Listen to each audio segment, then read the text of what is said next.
अस्सलाम वालेकुम दोस्तों, उम्मीद है आप सब खैरियत से होंगे और रेनी सीज़न को आप और आपके प्लांट्स खूब अच्छे से एंजॉय भी कर रहे होंगे। लेकिन इस बारिशों के मौसम में कुछ प्लांट्स ऐसे हैं जिनको पानी की ज़्यादा ज़रूरत नहीं होती, उनको हमें जगह तब्दील करनी पड़ती है और सकुलेंट और कैक्टस इन्हीं प्लांट्स में शामिल होते हैं। इनकी पानी की ज़रूरत महदूद होती है, इस वजह से इन्हें हमें इनकी जगह से लोकेशन से उठा के दूसरी जगह पे रखना पड़ता है जहाँ पे इन्हें बारिश ना मिले। लेकिन उस सूरत में ये होता है कि सनलाइट जो है वो भी इनको कम मिलती है और आपके प्लांट्स जो हैं वो लैगी होना शुरू कर देते हैं। और इसके अलावा अक्सर ये भी होता है कि आप एक खूबसूरत प्लांट जो है नर्सरी से लेके आते हैं, लेकिन कुछ ही दिनों के बाद ये खूबसूरत प्लांट अपनी खूबसूरती इस तरह खो देता है कि ये लंबा होने लगता है। जैसा कि ये प्लांट आप देख रही हैं कि ये इसके पैर जो हैं उनकी ये शेप है, ये स्मॉल साइज़ है, लेकिन अब ये प्लांट जो है इस तरह लेगी होना शुरू हो गया है। तो ऐसा क्यों होता है और ऐसा होने से कैसे बचा जाए, और अगर इस तरह हो जाए तो उस प्लांट को हम कैसे जो है उसकी पहली शेप में वापस ले आएँ, आज की वीडियो इसी बारे में है। सकुलेंट और कैक्टस जो हैं ऐसी ब्यूटीज़ हैं जो स्मॉल स्लो ग्रोइंग प्लांट्स हैं, लेकिन अगर आप देखते हैं कि इनकी ग्रोथ जो है वो फास्ट हो रही है। जैसा कि ये एक सकुलेंट प्लांट है और आप देखें कि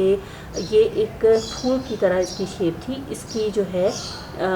ये लंबा होना शुरू हो गया। जो इसके फूल के लीफ थे वो भी, उनके अंदर भी गैप जो है वो बढ़ना शुरू हो गया और ये लगी होना शुरू हो गया। ये प्लांट जो है वो अपनी असल शेप में नहीं है। ये नीचे इसकी मैंने कटिंग्स लगाई थी इसके अंदर और ये ग्रो कर गई हैं, लेकिन ये भी लंबा होना शुरू हो गई हैं। तो इसकी मेन रीज़न जो है वो ये है कि इसको सूरज की रोशनी जो है, इनडायरेक्ट सनलाइट जो है प्रॉपर नहीं मिल रही, क्योंकि इसकी हमने जगह तब्दील कर दी बारिशों से बचने के लिए। तो इसको सूरज की रोशनी कम मिल रही है, जिसकी वजह से ये चीज़ इसके साथ हुई। इसके अलावा आप ये देखें कि ये प्लांट बाहर की तरफ झुकने भी, एक साइड पे झुकना शुरू हो गया। तो उसकी रीज़न ये थी कि जिस तरफ सूरज का सोर्स था, सनलाइट जिस तरफ से आ रही थी, ये प्लांट उस तरफ बढ़ना शुरू हो गया। अदरवाइज़ ये प्लांट अगर सूरज की रोशनी वहाँ पे नहीं आ रही हो, ये प्लांट सीधा जाए, लेकिन इसको जिधर से सूरज की रोशनी मिल रही है तो ये उस तरफ स्ट्रेच होना शुरू हो गया।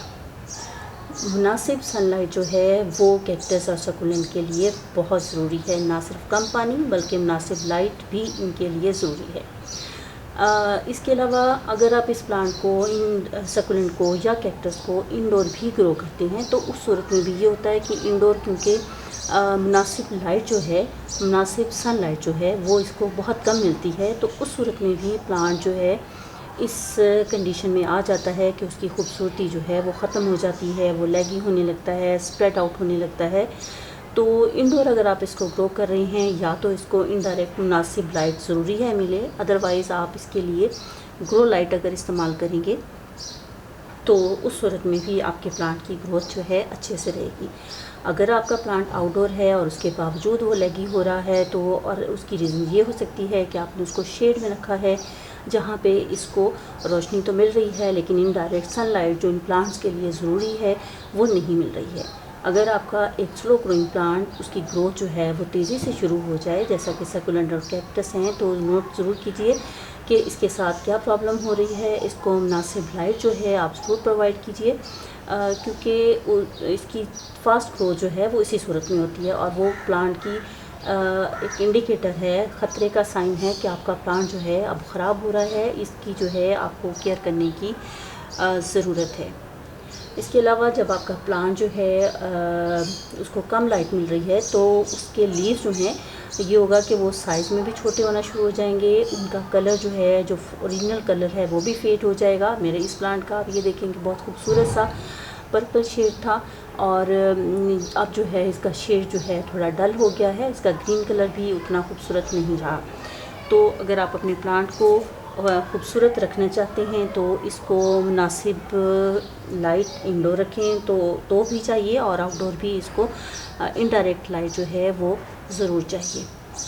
अब अगर आपके प्लांट के साथ ये सूरत हाल हो गई है तो उस सूरत में क्या आपने करना है, ये तो नहीं होगा कि ये प्लांट अपनी असल शक्ल में वापस आ जाए या ये पैर जो हैं ये छोटे हो जाएं। तो उस सूरत में आपने ये करना है, जैसे मेरा ये प्लांट है, इसको हमने थोड़ा सा इस पोर्शन से ये मैंने कट कर दिया। अब जो न्यू ग्रोथ होगी वो यहाँ से शुरू होगी और उसको सनलाइट का अगर मैं ख्याल रखूँगी तो उसकी ग्रोथ जो है जैसे इसकी असल शेप है उससे हो जाएगी। जो ये कटिंग्स हैं इनको हम ये रिमूव किया हमने और इसको डायरेक्ट सॉइल में लगा देंगे और उस सूरत में ये होगा कि न्यू ग्रो जो है इससे शुरू हो जाएगी। इस कटिंग लीव्स रिमूव करेंगे, उनको लहदा से ग्रो कर सकते हैं और जो इसकी स्टेम है उसको भी हम ये जितनी ये स्टेम है इसको हम दोबारा जो है सॉइल में लगा के न्यू प्लांट जो है इससे भी तैयार कर सकते हैं। और इसी तरह ये है कि ये पैर जो निकल रही हैं इसके अंदर इसको हल्का सा हम इस तरीके से ट्विस्ट करेंगे और इसको भी डायरेक्ट हम सॉइल में लगा देंगे और 2 से 3 वीक के अंदर इसकी ग्रोथ जो है वो शुरू हो जाएगी। हाँ, सॉइल आपने वेल ड्रेन ज़रूर लेनी है ताकि क्योंकि जब हम कोई पेड़ लगाएंगे तो उसको पानी थोड़ा सा ज़्यादा मिकदार में हम देंगे। उस वक़्त जब इसकी रूट्स शुरू हो जाएंगी, बन जाएंगी 2-3 वीक के बाद, तो उस वक्त हम इसको पानी आमतौर पे जैसे सकुलेंट प्लांट को देते हैं उसी तरह देंगे। लेकिन उससे पहले जब हमने इसकी कटिंग लगाई है तो इसको हम उस वक्त पानी कदरे ज़्यादा देंगे और उस सूरत में ज़रूरी है कि सॉइल जो है वो वेल ड्रेन होनी चाहिए ताकि पानी की ज़्यादती की वजह से इसकी रूट्स जो हैं अगर डेवलप होना शुरू हों तो वो गल ना जाएं। उम्मीद है आप अपने प्लांट की बहुत अच्छे से केयर करते होंगे और अगर आपके प्लांट्स की ये कंडीशन नहीं होगी जो मेरे इन प्लांट्स की हुई है और अगर आपके प्लांट के साथ ये प्रॉब्लम हो गई है तो जो बातें मैंने आपसे शेयर की हैं, छोटे छोटे टिप्स हैं, बहुत कॉमन सी टिप्स हैं, आप में से अक्सर को मालूम होगा। जिनको इल्म नहीं है वो इन टिप्स को फॉलो करें और अपने लेगी प्लांट्स को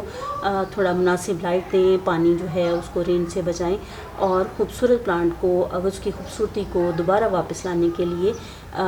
इन बातों पे अमल करेंगे तो आपका प्लांट जो है एक प्लांट से ना सिर्फ ये कि आप बेशुमार प्लांट बना लेंगे बल्कि आपका जो पहला प्लांट है वो अपनी ओरिजिनल हालत में वापस भी आ जाएगा। आइंदा किसी और वीडियो में आपसे फिर मुलाकात होगी, तब तक के लिए अल्लाह हाफिज़।